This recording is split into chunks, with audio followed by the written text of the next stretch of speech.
Welcome to the Q&A section of the training, A Simple Election Protection Action You Can and Must Take, How to Photograph Poll Tapes on Election Night.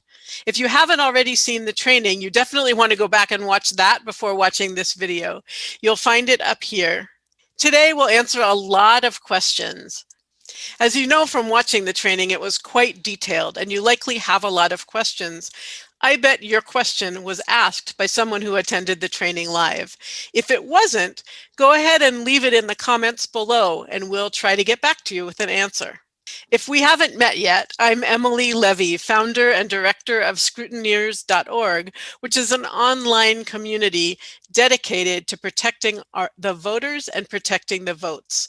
We are part of the election protection movement, proudly working for our democracy, and we're a nonpartisan organization. You can find us at scrutineers.org to join in our efforts. Any resources that we mention in the Q&A video that you're about to watch are also linked in the description of the video below. Please support our work by liking, subscribing, and hitting the notification button so that you'll be notified when we post further trainings and updates. You can also consider sharing this with others who you think will be interested. Let's jump in. We're going to take questions, and most of our panelists, I believe, are still on the call, so you're welcome to ask questions to any of them, and hopefully you've all been putting your questions into the Q&A module. So I'm going to go there. It looks like we've got 16 questions there so far. Okay, Corin asks, regarding the CrowdWatch site and app, it looks like the text is Latin, but it isn't. It is a placeholder text to mimic sentence and paragraphs and titles when someone is building a website, but it's not a built-out website. The images too are template photos used as a placeholder, and I can't find an app in either app store. So Ray, do you want to respond quickly to that? Yeah, sorry about that. Right, the very top page was not put in correctly. I'll give you the link to the actual information page. It is in the Android Play Store, but I don't recommend getting that version. I will say this is a new application, and so please bear with us as we get this on and are rolled out. But I will put in another time in the chat the link to the overview page where we're setting this up. Okay. And then when will people be able to when can people expect it to be more set up? Yeah. So the actual app, as I said, is in the Play Store, but we're getting a new version that will have all the features that we wanted, and it's a refinement process of the user interface as we try to make it more Apple, user-friendly as opposed to what we have right now, which is a little bit clunky. But the nice thing about CrowdWatch is that, as Emily said, it does take you to the place, and it's our plan to have that text conversion in there so that it will convert your photos to text, and then you can check it on the spot. So I'm going to put the link in the chat, and then in the follow-up we'll have that, and we'll get the site fixed up. Thanks for the alert. Great. Thanks so much, Ray. Okay, Ivy asks, has Scrutineers gotten in touch with the Fight Back table, which has an election integrity side, and have you got in touch with Frontline Election Defenders, which is mobilizing volunteers in every state to monitor outside polling places? No, I am actually not familiar with either of those groups, so you're welcome to send me an email to introduce me if you'd like, or a message inside Scrutineers. I'll put my email address into the chat. Thanks for those suggestions. Crystal asks, could you also send a copy of the chat in the follow-up email? There's a lot of good information in there. Yes, I could do that. Melissa, would you please make a note to remind me to do that? Great idea. Thank you. Crystal asks, is there a comparison table so people can see whether an app or website needs a photo versus video or a connection with internet at the time of photo, Android versus Apple, etc.? Great suggestion. We can do that. It may not be in the initial email. It looks to me like that email is getting extremely long, so we may send a few-part email. So I'm going to make a note of that myself to be able to remember to include that. Thank you, Crystal. Another Crystal question. For CSA 2020, how big can the video upload files be? Deepak, do you want to take that question? You should be able to unmute. 10 megabytes. And how long a video is that generally? It depends on the resolution, but it is possible to post multiple videos if needed. Okay. Meaning separate messages. Okay, thank you. Ivy asks, is there not a concern when geotagging is attached to the person's poll tapes picture? Let's see. I'm not sure what concern specifically you're referring to. A concern when geotagging is attached to the person's poll tapes picture. Are you talking about a privacy concern? And Deepak, are you comfortable taking that question? Yes. So what we do is, although we geotag the photo, we do not disclose the details of the person who uploaded it. But the value of geotagging is if someone says this poll tape is not valid or it's been doctored, having the geotag and the timestamp make it a lot more, credible. Ivy is clarifying that she's asking, does it change the image? And Ray says there's not a concern about this. Yep. Okay. Correct. Thank you so much.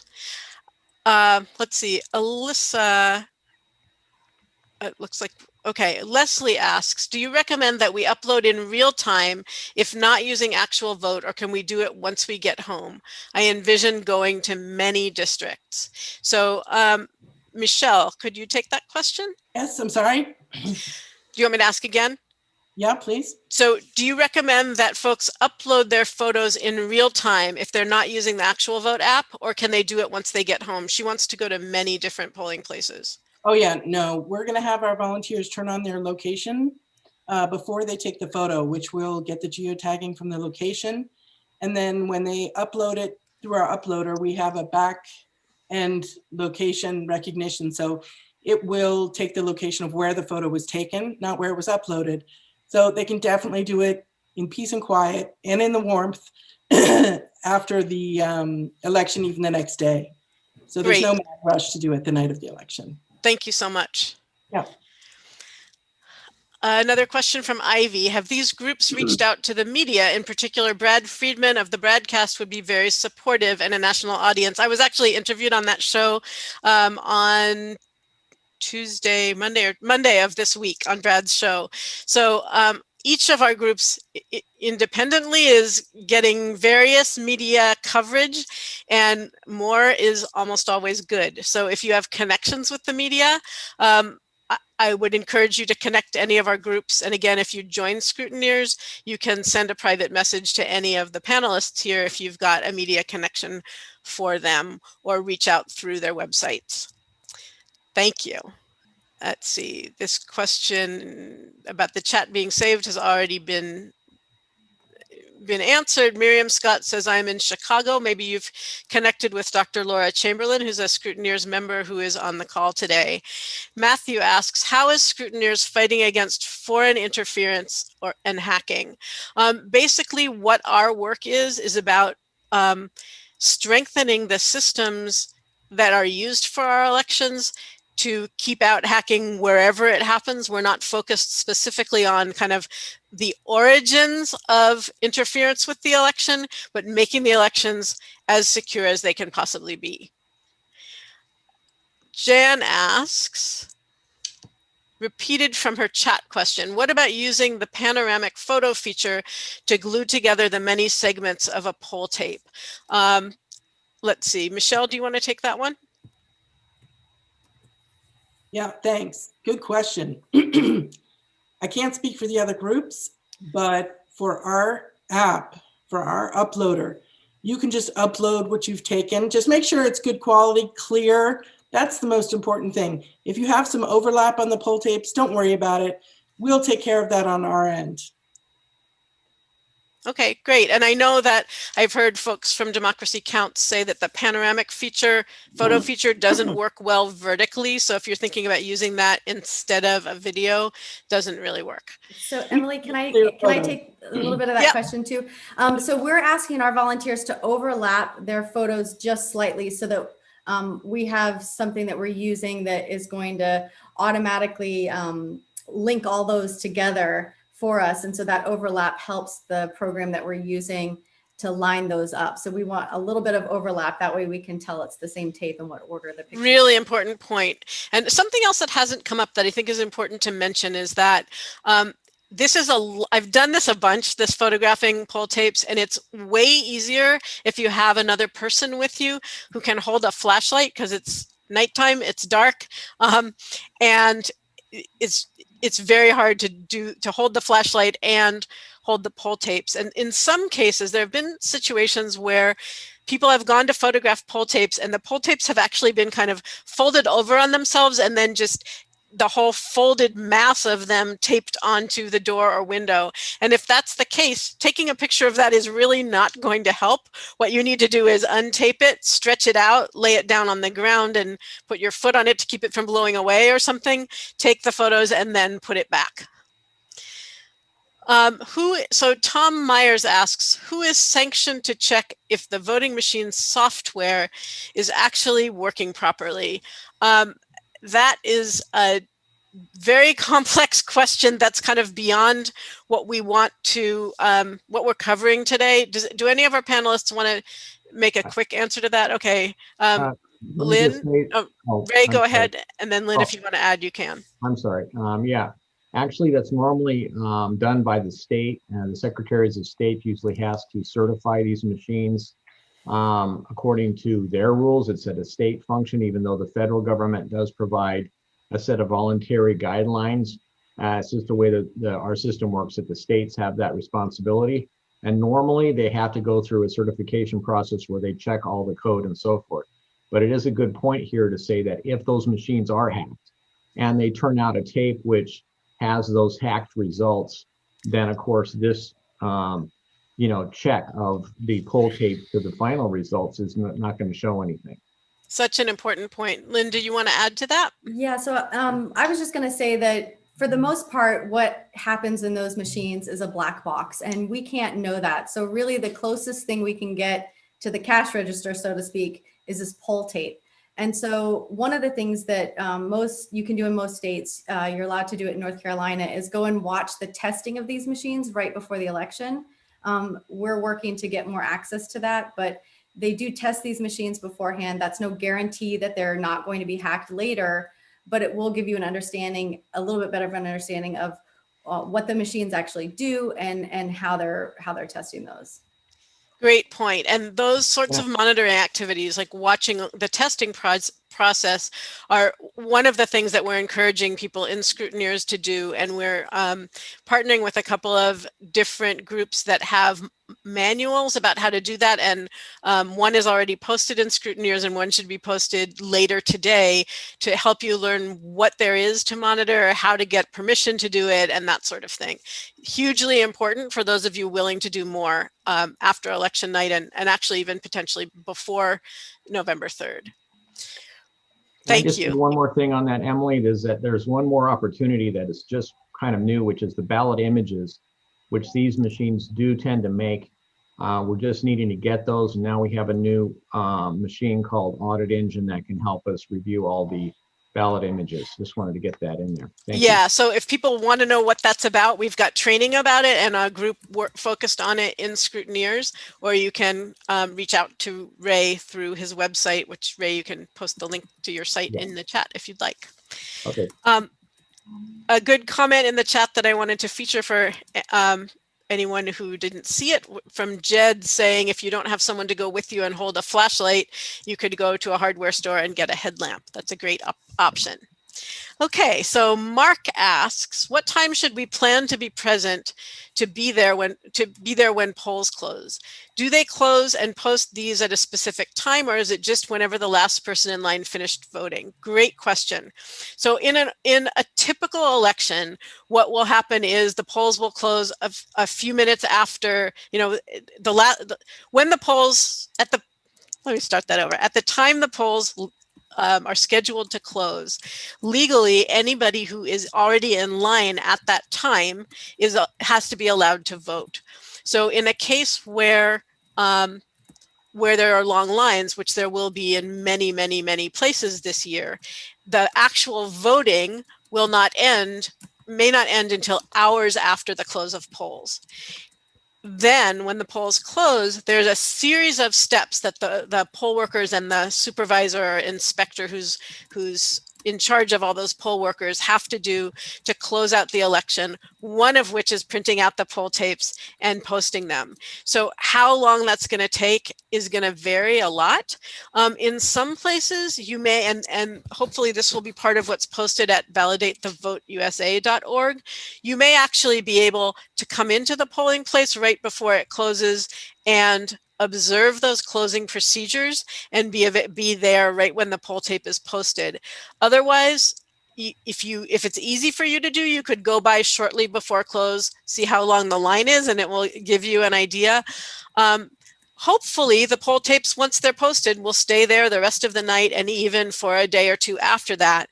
But especially if the folks who don't want the real vote counts to be known get wind of that there are going to be thousands of people hopefully photographing poll tapes, there may be people going around taking them down. So if you have the ability to kind of be there at the earliest possible moment you think they might be posted and wait around, even if it's keeping warm in your vehicle, that would be ideal. And if not, do the best you can.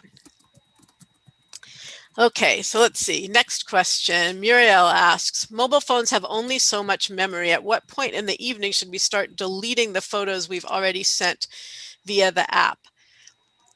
So what I would suggest is these poll tapes, to take a picture of one poll tape, it's going to be several photos. It's not going to be hundreds. And so unless you're somewhere like in one of the places where sports arenas are being used to be kind of a massive vote center.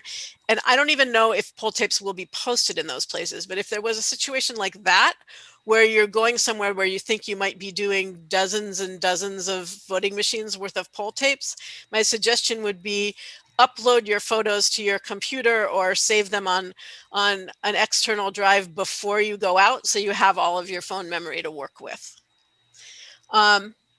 Okay, let's see. Tom is responding to something else. I'm not sure, Tom, I need a little bit more context for what you're asking here. What's in the Q&A is not a complete question. Ellen asks, can any of these apps correct the image? So like if it's blurry, can they make it clear? Let's assume the answer to that is no. You need to get clear photos. So look on your phone to make sure they're clear before you upload them. She's seen this feature in uploading checks by bank mobile app. Well, maybe it will be available to us for future elections, and maybe we'll have future elections. That's what I want to say about that. Okay. Can I just say something, Emily, real quick? Yep. CrowdWatch, we're planning to have the pen to print connection set up so that as you take your picture, you can convert it to text right there and check it just to make sure that the converted text did convert well. Fantastic. And that way you want to do that right as you're there so you can check that it matches the tape instead of relying upon a photo that you may not have shot right and then later you find out that you blew it. It's better to check it right on the spot. So that's why we think that's a critical aspect. Thank you. Great idea. Aileen asks, do any of the platforms have the ability for real-time access to the poll tapes if, for instance, a candidate wants to see how their numbers are from the polling places? I know this is not our focus, but I've been asked by candidates. So my understanding is that CSA 2020 is where those will be visible fastest.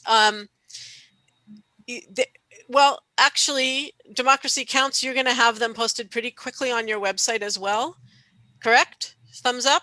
Is that right? Maybe. Let you talk. Okay. Sorry about that. You should be able to unmute now. Yeah, thanks. I think actual vote is along with many of the other teams, actually compiling those numbers and making them presentable is going to take some time. So you're not going to see like real-time reporting of poll tape election results. Not with actual vote, and I don't know of anybody else that's really going to be able to turn those around and put them back up. But they can correct me if I'm wrong. And Michelle, did you want to add something? I do want to add something. When you upload your photo to Photo Finish, it goes to our viewer, and you can see in real time the actual poll tapes. So anybody can see that, and I'll post the link as well to our viewer. That also answers Muriel's question, which is, if you want to make sure that your poll tape uploaded to our viewer, and then you want to go ahead and delete those photos because you don't have enough memory, you can do that with Photo Finish. Great. Thank you so much for clarifying I'll, that. I'll speak for Deepak since I don't think he's here anymore, but for CSA, as soon as those photos are uploaded, it will go through a first pass with his paid interns. They'll just make sure that, you know, people aren't taking pictures of their shoes or anything inappropriate before those photos get posted, but they will be nearly real time. Well, if people do take pictures of their shoes, we need to make sure there's no votes hidden in the shoe, I think. Having seen Yeah, that video I'm of Susan. if you don't mind, I'm actually very concerned about saboteurs who might try to post illegal content in an effort to get us shut down. So if you're just immediately broadcasting whatever photos you're taking, you're at risk of that. What's your suggestion about what people do about that? You need to do a screening, is my suggestion. And okay, so you're not speaking to the people taking the photos here, but to your colleagues running other apps. Right. Okay, thank you. Leslie asks, wouldn't the panoramic feature potentially cause issues in a legal case? Yeah, we're not suggesting that you use the panoramic feature, but that you take photos where what you're imaging overlaps a little bit with the previous photo so that they can be pieced together later. Ryan asks, is it a security concern that we touch the actual tape? Shouldn't it be taped? Oops, it scrolled out of my view. Shouldn't it be taped on the inside of the window for security? You know, the architecture of polling places is really different in different places. I have often seen them posted to the inside of the window, and that is often the way that makes them easiest to see, though there's the problem of glare from the flash when you take a photo if they're inside. But this is public information that's not generally treated like it's something people have to be really careful with. So I don't know of any, I'm not an attorney. I don't know of any reason why, for example, if a bunched up poll tape is taped to the window, we can't untape it and spread it out to take photos and then put it back. Can I just say here, Emily, that there's an official version of the poll tapes that has to be signed by the the polling place workers. And that goes back with the ballots and everything else that they have there. So this is just a copy of the poll tape, and it does not have that kind of, you know, you can touch it and so forth, because it's basically a throwaway for them.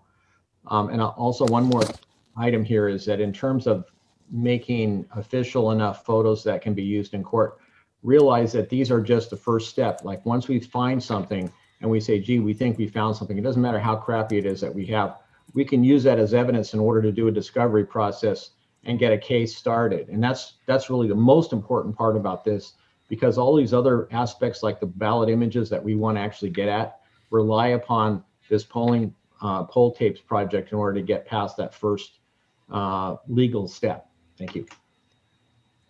Thanks, Ray.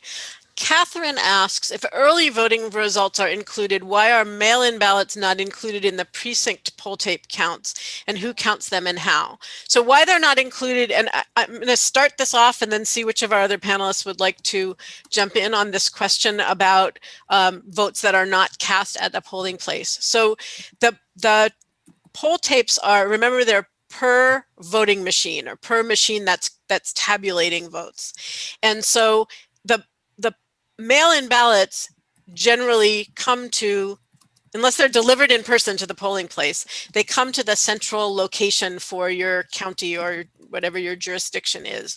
And so they aren't at the polling place to be counted along with those results. So that's why they're not included in those results. Would anyone like to add anything more about getting access to poll tapes from the tabulators that tabulate early voting and mail-in ballots? Lynn, go ahead. Yeah, so in North Carolina, we're having our volunteers, some of them are going to precincts. The ones that feel more comfortable going to the county, they're going to be photoing a lot more tapes. So for instance, Wake County has 20 early voting sites. They're going to be photoing all the early voting sites. And then there are three different machines that are counting the absentee votes.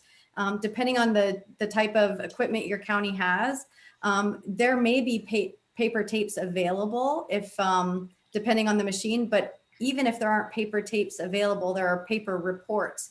And even if they don't give those to us, we are still going to be asking for those because those are public records. So this gets into some of the kind of more advanced steps in what we can do, which is stuff you can learn more about in Scrutineers. If you want to know answers to questions like, are there going to be poll tapes are poll tapes going to be posted at polling places in this county, or what about poll tapes for early votes and absentee votes, you can call the county and ask. You can call the elections office and ask, though it's hard to get through this close to an election.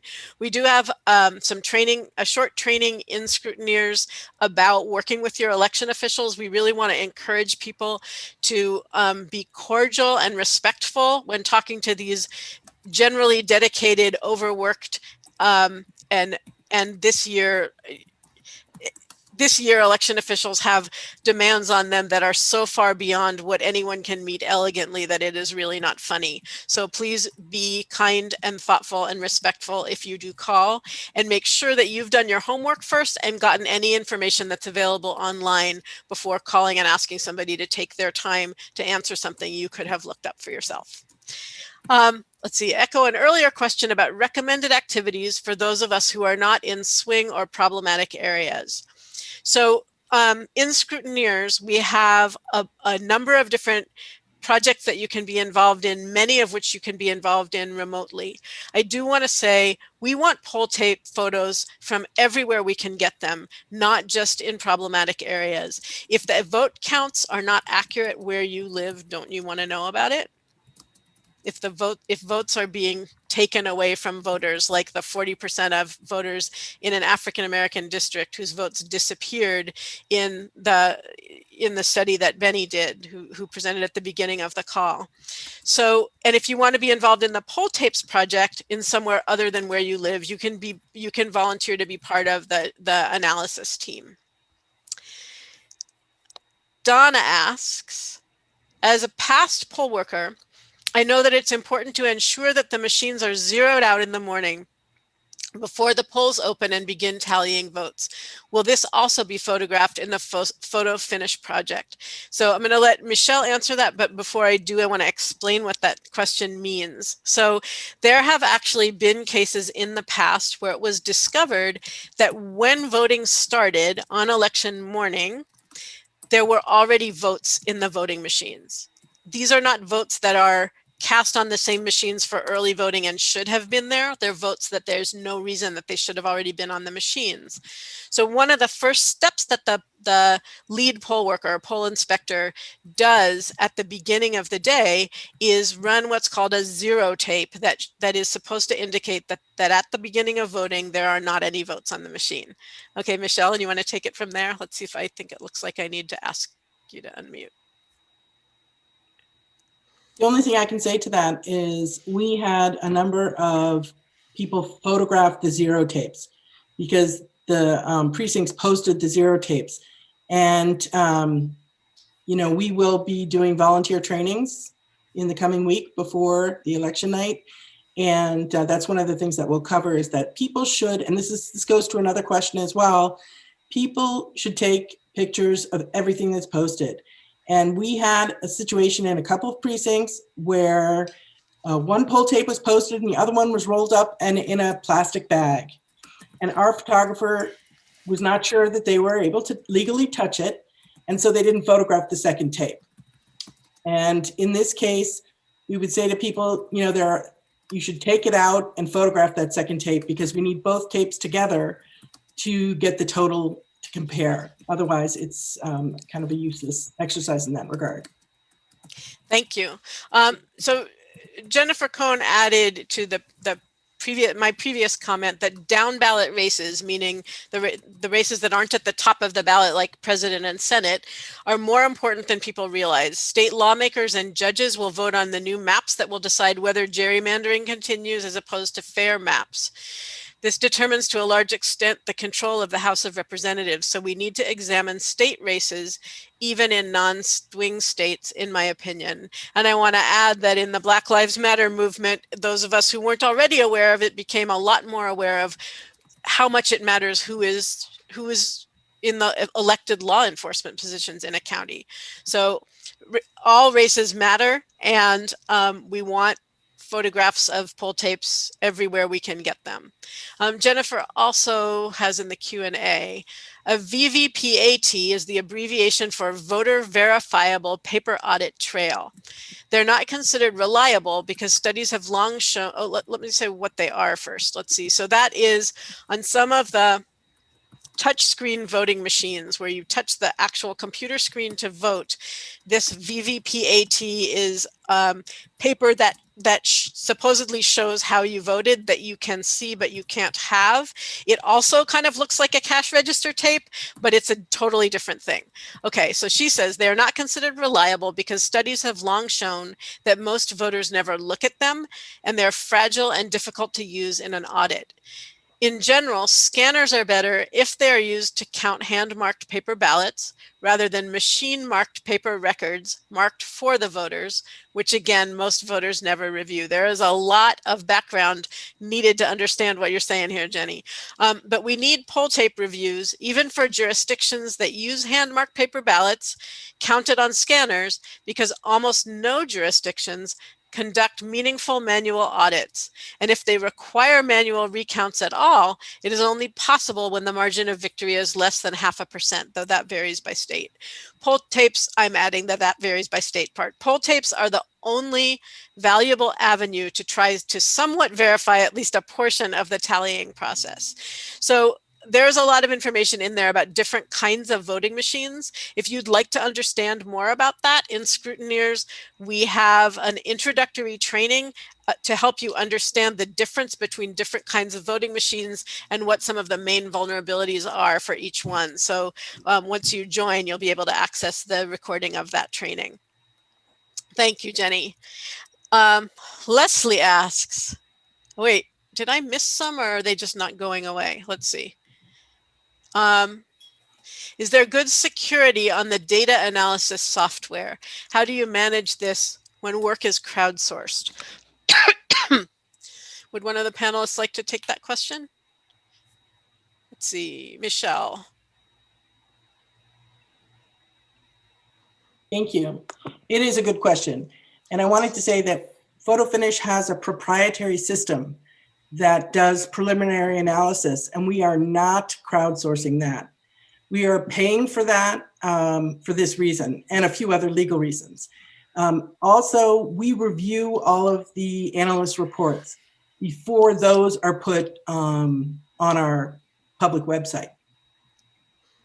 Thank you.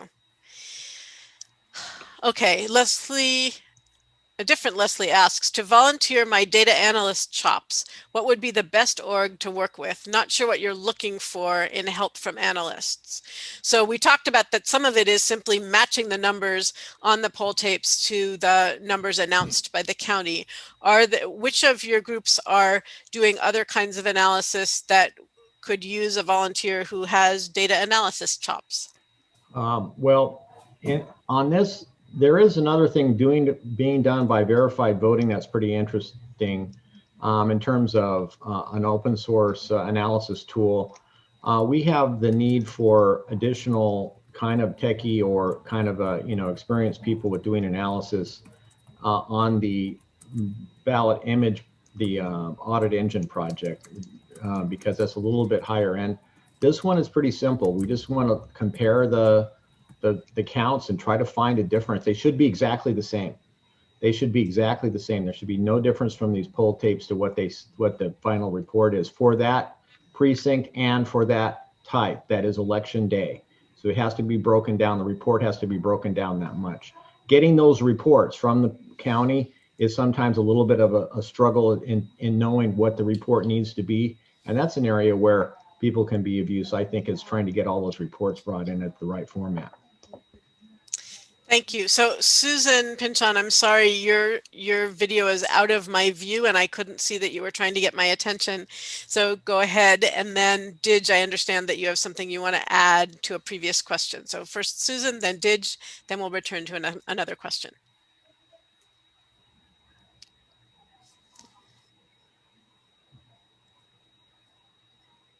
Let's try again to ask you to unmute.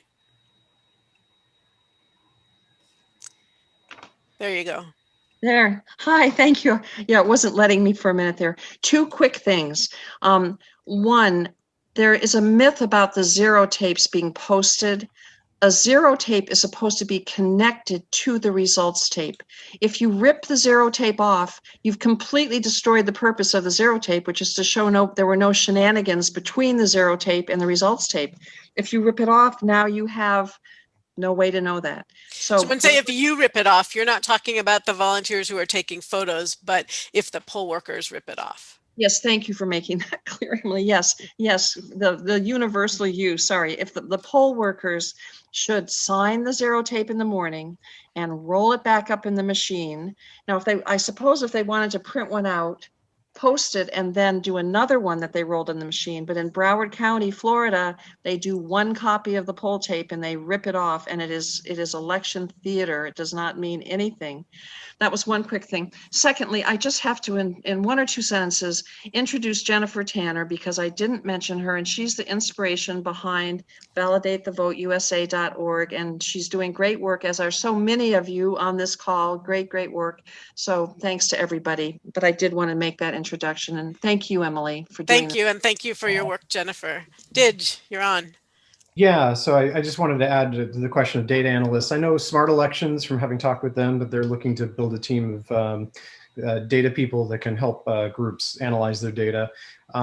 If you have a local area where you're particularly interested in working with other poll tape projects, definitely try to hook up with those groups, either through Scrutineers or some of the other groups that are here, and and volunteer your skills, because they're going to get a lot of data back, and they need both transcription as well as data processing. Like, what do you do with all these numbers? Where do you get the official data, and how do you compare it? And I think we're going to save that for another talk, right? Yes, thank you. Thanks so much. Gretchen asks, there aren't options to create images of the poll tape or print to PDF or whatever? Puzzled by that question. So they're printed from the voting machines onto slips of paper. Well, let me try to answer that, Okay.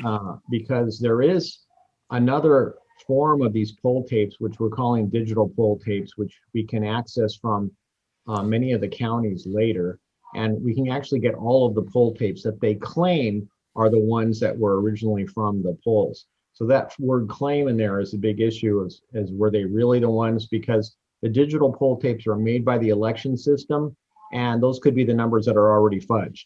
So we kind of want the poll tapes directly from those polling places before hopefully they got fudged. And so that's why we're still doing that project, though. And the other issue with it is we may not get the data in time, because they could delay getting those digital poll tapes. And we need to get the data, like in Florida, within 17 days after the election, and within 10 days, we have to have our court cases in. And so that's why this polling tape project is important, to find any issues, that if we can find issues, then to get them reported quickly so that those court cases can be started. Thank you.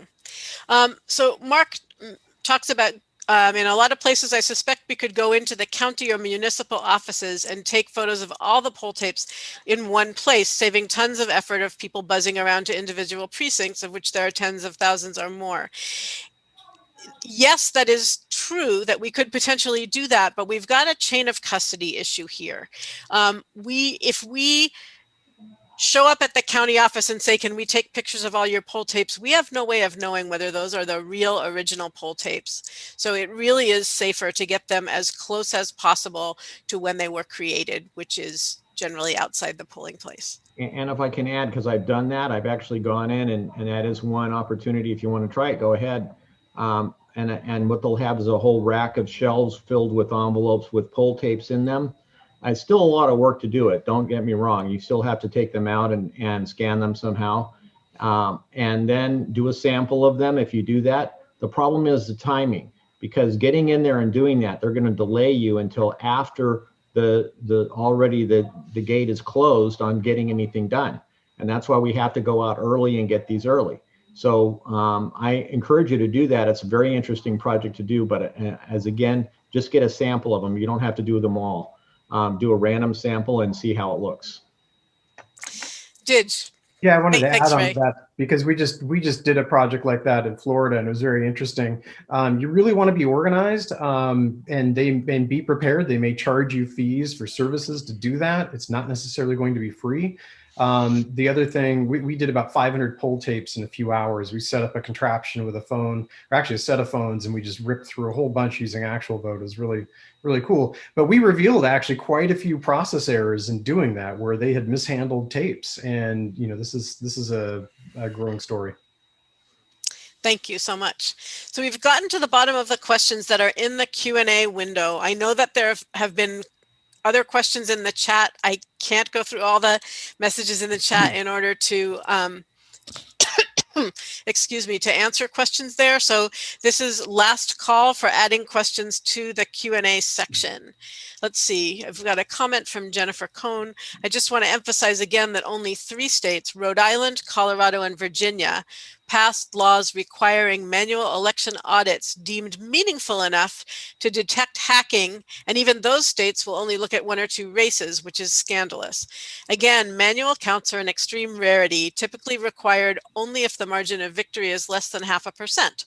To go the court route, we need evidence of something suspicious. It's impossible to get access to the paper records and software to make that case. Poll tapes can help with this if we detect anomalies. Okay, thank you. Well, I want to thank all of you again, all of you panelists and participants for being here today, for staying. We've gone almost 2 hours. It's a long time and kind of maybe longer than it would actually take you to participate in this project.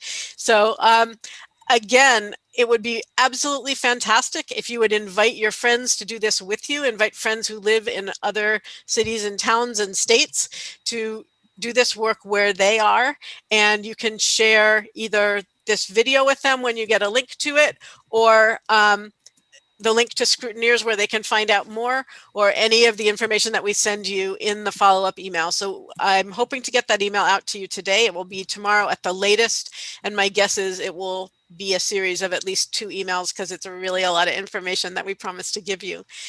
Thanks again, everybody, for being here. Have a great rest of your weekend, and I hope to see you inside Scrutineers. Bye for now. Thanks so much for watching. If you'd like to know more about our work, you can find us at scrutineers.org. Please comment below with any questions or insights that came up for you as you watched this video.